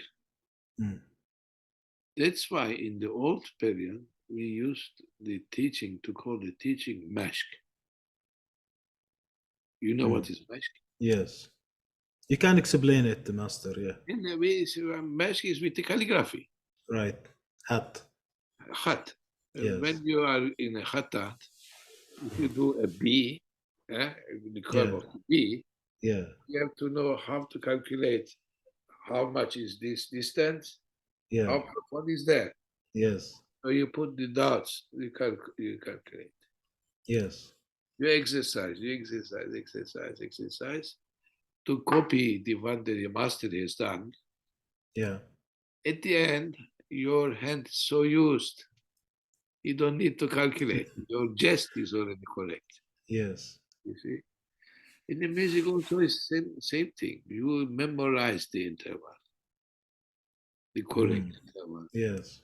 And then when you play, whatever is written 3 comma, 4 comma, you don't care about this Hmm. because you educate your ear what with what you heard from your master. Hmm. That was the mesh system, Yeah. which comes from the calligraphy, from the khat. Yes. But today it's very theoretic Mm. because they read okay, one tone is divided in 9 comma, and in Hijaz we use the bemol of 4 comma. Let me hear what does it sound. Hmm. It's not Hijaz. Yeah. So it's one of the problem of the upside down relation with the theory and the practice of the music. Hmm. I think the music needs to be accompanied by teach by somebody who knows, not who knows to play. I mean, not who knows the theory, And concepts and mafhum. but by playing, by letting hear the teacher, because otherwise it can be singing, it can be an instrument, it can be whatever it is, but to let you hear the entire word, which is necessary. Hmm. But I try to do when I'm teaching. Yeah. Hmm. And also, the problem, for example, in our case in Turkey, the system, what we call the system of Arel and Ezgi, Mm. they pretend, I mean, in their books, they pretend that they simplified the intervals to make it easy for the young people to learn. Hmm. It was very gentil for them, but the consequence is not good, Mm. you see. And so this also a big problem. And sometimes it becomes even too much to the ridiculous situation. I mean, music can be teach, can be learned Mm. by the practice of it. Mm. I don't believe to all these theoretical things. Hmm. So when, as I mentioned in the beginning, all this El Kindi, Farabi, Ibn Sina, etc. Yeah, it's very interesting to read, Yeah. of course, but it doesn't teach you anything about how to play it. Yeah. There Hmm. are reflections which influence with the Hellenic period and some mathematical things, and I try to join the music to a science, astronomy, or mathematics, or philosophy, etc. Yeah. Music is music. Yeah.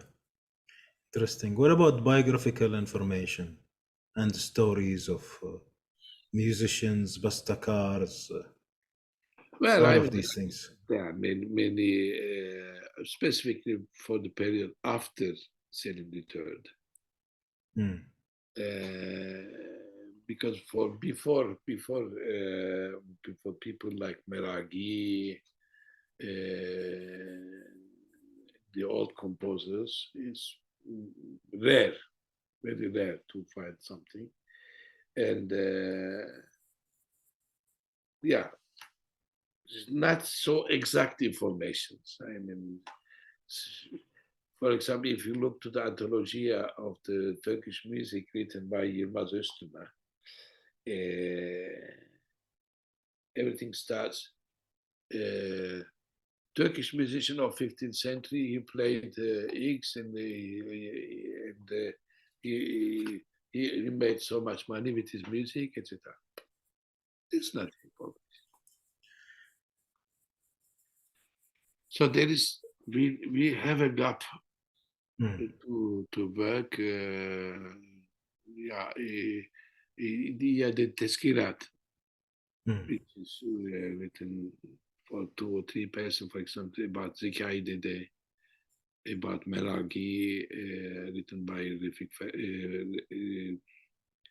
Raufik Tabey, which are today published. We can read in Turkey, but not. These biographical information are not much developed. Mm. For example, a composer like Şevki Bey, who is a great person. I mean, he left thousands of songs. Only Makam Uşak'tis he has more than 200 şarkı. Mhm. The only information that we have, biographical information, he was drinking a lot, and most of the time, people they were finding him on the street completely drunk.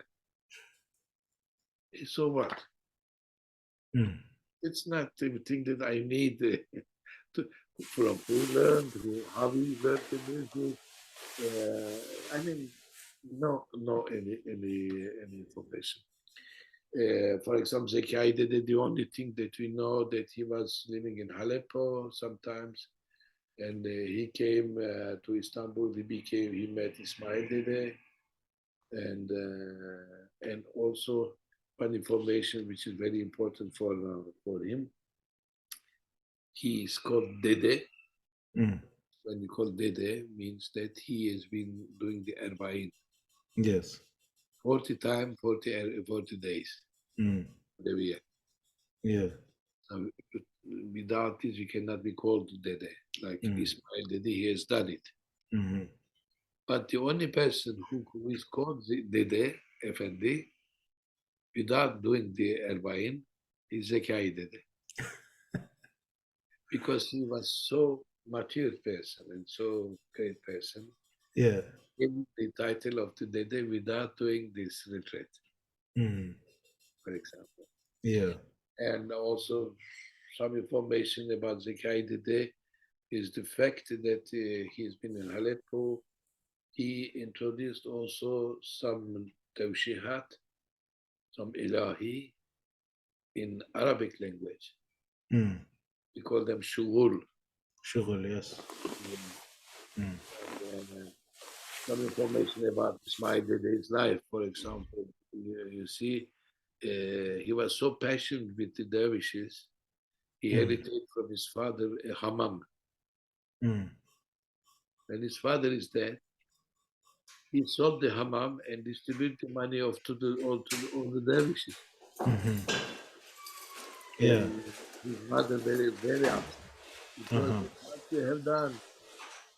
Mm. And when he was in Tekiam, a few days after, Selim III, he invited him to the palace because, as I told you in the beginning, because of this famous Busenik Sharkey. Yeah. And the Sultan gave him a big kese, we call it kese, Mhm. all pieces in it. Yeah. Yeah. And he ran to see his mother. He said, you see, they Mm. were upset about the Mhm. hammam that the money that I distribute to the dervishes. I must give it back to Mhm. and Yeah. yeah, I mean, so also all the stories about the Ferah Reza Makam and Ferah Nak Makam, etc., which they were done, invented just to put him in difficulty Mm. in front of the Sultan, and he understood the Makam immediately. He reacts so well, and the Mm. Sultan gave him money to compose this Makam Ferah Reza, which was newly invented. Yeah. Yeah. So we don't have the good biographical information that's inspirational not enough, with a not good enough. beef in there, right? No, not enough. I mean, for example, in Hampasım Limonjian, who is a great musician, he's Armenian, of course, but he is the inventor of the Hampasım notation. Yeah. I mean, if you look to the Ministry of Culture Anthology of Turkish Music, what is written, an Armenian who served to the Turkish music, that's all. But I mean, if you personally, if you can get some information, I mean, we know that he was in the church of the Kumprapı, the Patriarch of Kumprapı. He was a lay player. He learned to play ney and tambur. Yeah. And he was a student of İsmail Dede. And second, the third asked him to provoke people to invent a music notation. Mhm. And his notation, which is the khas, the Armenian pneumatic, and which was so good that everybody used to. Mm. And we know that when he proposed that in the church, that people they should learn this writing and sing the psalms with this Mhm. with this writing. He's been kicked out. Mm. You know that he proposed that instead of playing the organ in the church, say why we don't play ney. Mm. He was refused those. I mean, this kind of information concerns the music, Yeah. Yeah. but it is not written in anywhere. Mhm. Yeah. Yeah. So, Master, I would like to hear your approach towards all of these problems. But before that, I would like to clarify about the accusation of all the music or the conservation on being living in the past and so on. Because people who like this music and the way it was coming in its context as much as we can is a problem itself, right? Yeah, yeah. Today, of course, you mentioned that there are many young people which they are passionate, they have the passion of the music, etc. But most of the time, the question is very Mm. nostalgia of the past. Mhm. But music doesn't support that. Yeah. Music is the present time. Mm. Whatever you play, Yes. if even you play 15th century Meragi, is today, Yes. not yesterday. Mhm. Because we cannot, there are some movements like this, because in Europe there are also this how to find how was played the medieval music, and there are these ensembles they try to make the medieval music or old music. There's even a big festival in Holland, World Music Festival, etc.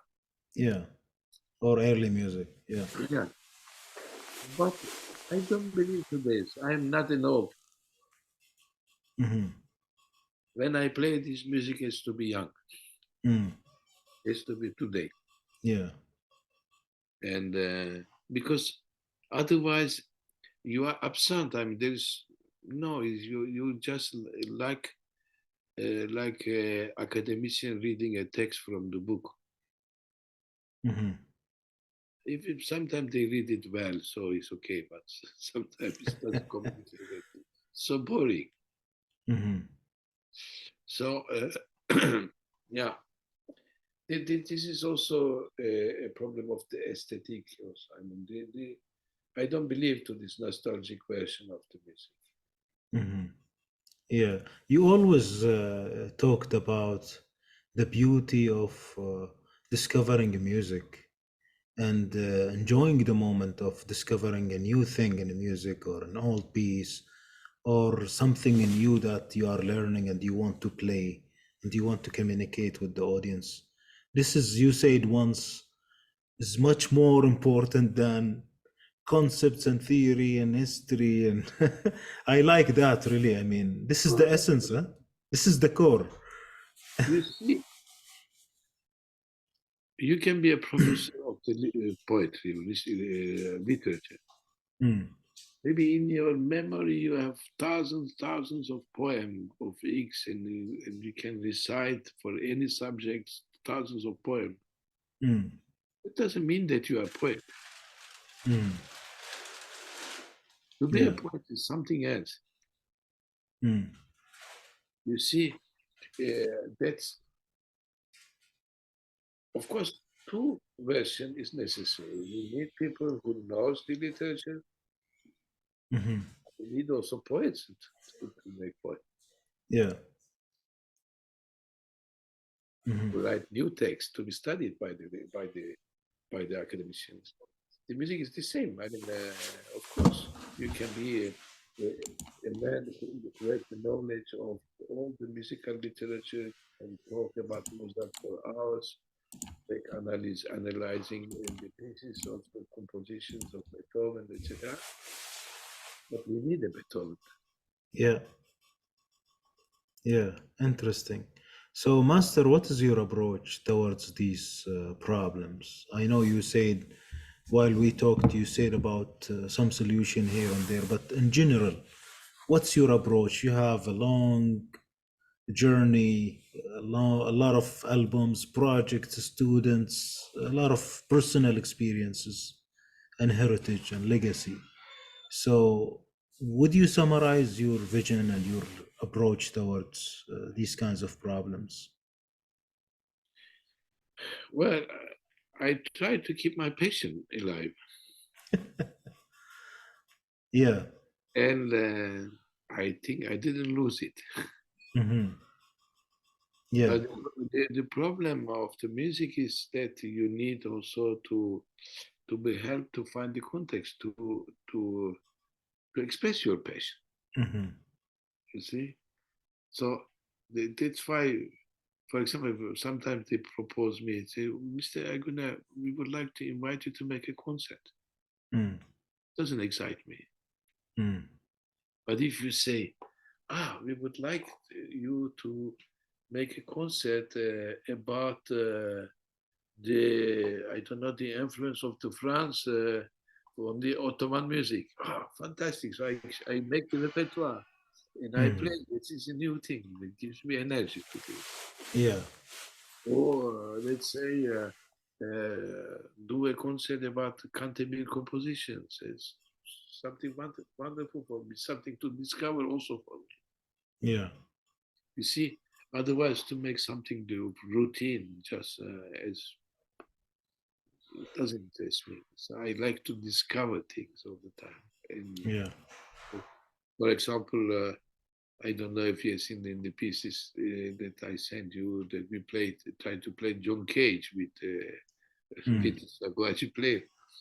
Of course, it's an experience, but it was so funny for me Mm. to put myself in the spirit of a Japanese person.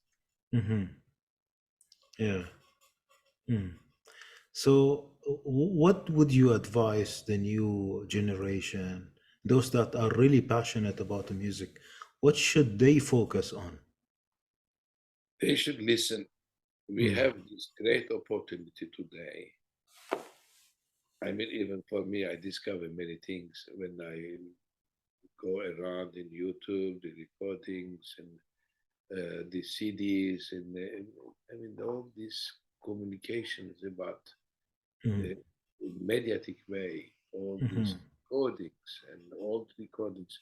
Thank God sometimes they put really the things that you cannot find in everywhere, in nowhere, and Mm. suddenly somebody put in his YouTube chain or I don't know another possibility from internet.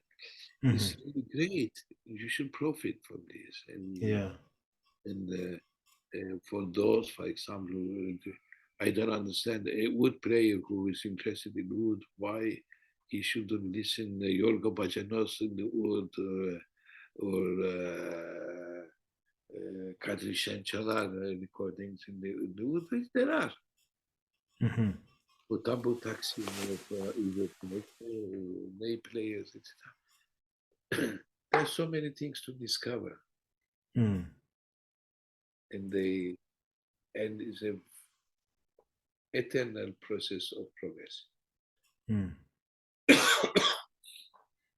So listening is like the biggest advice. Of course, Listening and understanding, and yeah, and that will maybe resolve the interval issues, the aesthetics. Today, many people are coming from different cultures and that's the solution. languages, Of course, of course. different languages. So when they play Ottoman, But yeah, or because, Arabic or anything, yeah. of course, absolutely, absolutely. And you see, people they think easily that they are autodidact. Mm. No, nothing. It's uh, for me a fake idea. Hmm. Nobody is autodidact. Hmm. Me is not because I am the son of Kudsi Erguner, the lay players, etc., that I became lay player, because I studied, I tried to learn, I listened, and I tried to imitate, and I tried to do like them, and try to learn many pieces, analyze them, to understand them, to, I mean, it goes like this, Hmm. to Yeah. assimilate things that you. Mm. So effort and passion and patience. One Yeah. of the masters of mine was saying that Hmm. music is like you make love, but you Mm. enter in the ear and Mm. you make the baby in your heart. Hmm. See, Yeah. without listening is not possible. Hmm. Not listening as an ambient sound, listening with attention. You listen to understand the phrases analytically, Hmm. try to imitate, etc. Not just to put some recording. Oh, it's nice. It's not that. Yeah. And master now with the vast availability of all kinds of music in Makam from different regions, different ages and stages. What do these young generation do? How do they shall they focus? Shall they have a particular taste they build on, or they go random and see what the chance will give them? Leave it to chance. Yeah, but I mean, the situation I see with my students also, that Mm. after a while they have to do something professionally Mm. to create a situation which works, and to get some concerts, and to turn around and to play, to communicate. Yeah. For this, they have to go in the sense which is in the air. Mm. You see, for example, I had, but the ney is an instrument which goes very easily with the new age situations. You see, Mm. like I have, for example, the ney student, and so I see in YouTube, it works very well for him. Hmm. Relaxation, meditation, Ah. Yeah. all these sounds with the synthesizer, and the ney goes on it. It's fantastic. Yeah. But it's not the direction that I should advise him, of course. Hmm. But otherwise, if it not work, I mean, to play Segi Peshev of Yusuf Pasha, it doesn't make you. Yeah. But you have to play it to be able to do something else. Yes. Hmm. So, what's your advice for the something else? Something else, as I believe, Hmm. not go in the sense of easy combines that we have today. They don't call it even the music, they call it to make sound. Mm. For me, music needs to be helped by an idea, Mm. by literature, by poetry, by story, Mm. For myself, I work in this sense. Mhm. If I have to create something, for example, when I made the album with Nazım Hikmet, Mm. of course, he has many poems about the revolution, etc. He was a communist, etc. But I was very interested about his poems Mhm. on the subject of the death, Mm. his reflection about it. And I composed these poems. It was a creative work for me. The album that I call Poet, Funeral of the Poet. Mm. That inspired me. So I think the young musicians, they should try to find from the literature, from the history, from the other musics, some Mhm. inspiration. Yeah. Mhm. To don't go what is already done, but don't go in the sense of what it works today, because Mhm. tomorrow it will be forgotten. Mhm. Yeah, short-lived. Yeah, Master, I really enjoyed this discussion with you again, and really rich. I mean, discussion of the problems and encounters that we have seen, starting from the beginning of what we call Makam music around the region, regardless of the borders, till what we should do actually to continue and evolve. yeah. Yeah. I forgot one thing to evoke, because this example of Ziryab is very interesting. Hmm. Ziryab is one person Yes. who went from the Orient to the West. He transformed in the Russian culture, Hmm. not only in music, the food, the getting dressed, the poetry, everything. He built up the Andalusian culture. Mhm. Amen. Yes. Mhm. Like Abraham, who created all the religions, monotheistic. Yeah. So I believe to one thing, that we don't need institutions, we don't need anything. It needs one man with passion, correct passion, can transform the world. Mhm. Wonderful. Master, what would you select to conclude this great interview with you today? You ask me always very difficult questions. The most difficult one. I don't know. Yes, he just Yuriksemai. Mm-hmm. But it comes from the project that I have done from all Greek composers of Istanbul. Mm-hmm. Zakaria, Yes. uh, Petraki Lampadarios, Mm. uh, Yorgos Protopsaltis, Mm. Ilya. Mm. Because why I've done this project for me is very important in the sense Mm-hmm. we mix up the race and the culture. Mm. If it's a Greek who has done it, it's a Greek music. No, Mm. it's Ottoman music. Yeah. Because the lyrics are in Ottoman also. And there are also the Greek pieces with the Greek lyrics in their composition. Yeah.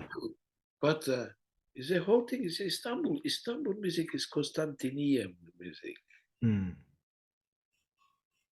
Mm-hmm. Whoever could be Armenian, could be Greek, could be Kurd, I don't know, whatever it is, or Turk, Mm. or Serb, or like Kantemir, a Romanian, Yeah. you see?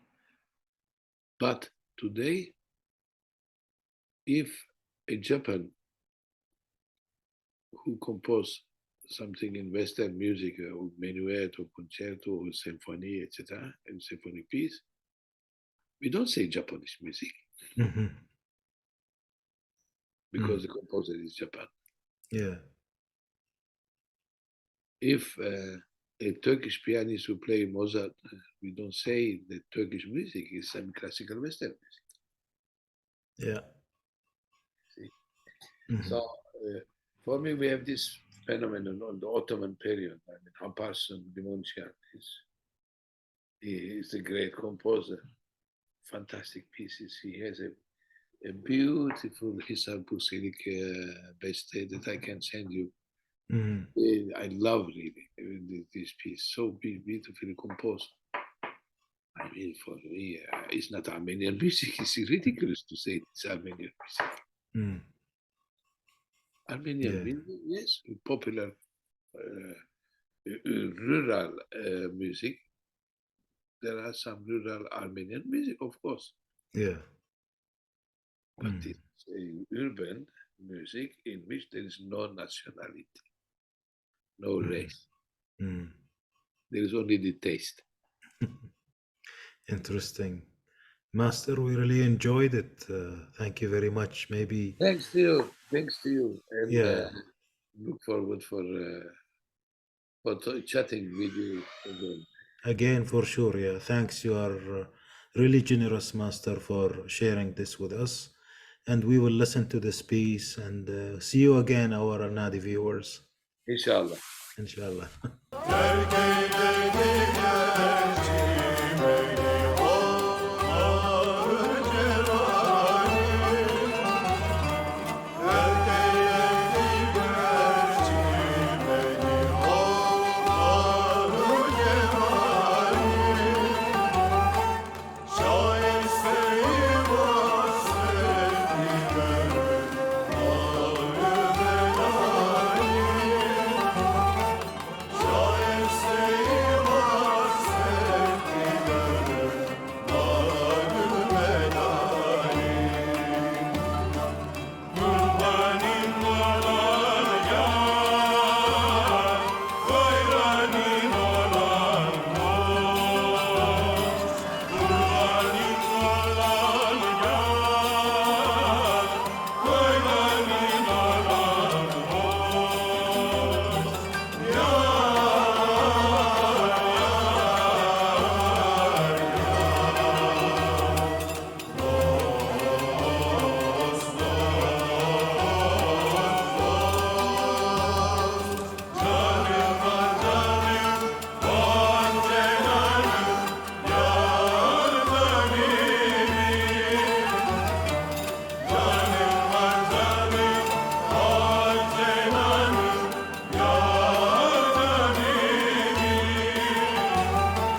Şayesteyi vasfettiler ağır belali. Şayesteyi vasfettiler ağır belali.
Gel